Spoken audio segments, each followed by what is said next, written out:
আর এটা তুমি খেও। কি পালিয়ে যাচ্ছে ক্যামেরা দেখে। এটা তুমি খেও। Thank you. আর এগুলো কেন গিফটের জন্য সেটা বলে দাও কুনাল। মেয়ের জন্মদিন ছিল নবনীতার দিন। কালকে মেয়ের জন্মদিন ছিল, কিন্তু আমরা এখনো গিফট দিইনি, সে গিফট আসছে। ঠিক আছে আমরা দেবো। আর এ কি?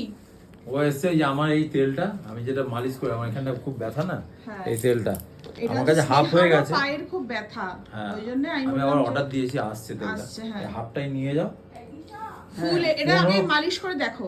শোনো 15 ফোঁটা দেবে, ভালো করে মালিশ করবে জায়গাটা, তারপরে একটা কাপড় দিয়ে কভার করবে, হাওয়া যেন না লাগে, খানিকক্ষণ রেখে 10-15 মিনিট রাখার পর 15 মিনিট রেস্ট, তারপরে আবার কাজ করবে। আর এটা ইউজ করো, যদি দেখো কাজ হ্যাঁ হচ্ছে আমি অর্ডার করবো আর কি সেটা। হ্যাঁ সে আমি তোমায় দিয়ে দেবো, চিন্তা নেই। আর এরকম মুখে এরকম মানে উগ্রপন্থীর মতো ঘি কিছু না। ঘি না অ্যাকচুয়ালি রোদের এখন জন্য গরমে এরকম বাহ, সত্যি মানে চিন্তার বাইরে। আর thank you so much Nabanita di, মেয়েকে কাল রাতে Thank উইশ you করেছি কিছু বলে নেই। গিফটটা পেন্ডিং রয়েছে। না না, তোমরা ফোন করেছো, খুব খুশি হয়েছে। তাই না না আমরা সকালেই করতাম, ও এত মানে চাপে, আমি আসিনি, না না, ওই কালকে তো জন্য প্রচুর কাজ ছিল, ওই জন্য। আমি আসিনি, তার মধ্যে অত ট্যাগ লাগানো ছিল, তারপর শুনলাম তো রাত্রিবেলা অনেক রাত পর্যন্ত কাস্টমার হ্যাঁ, কাস্টমার এসছে কালকে, হ্যাঁ।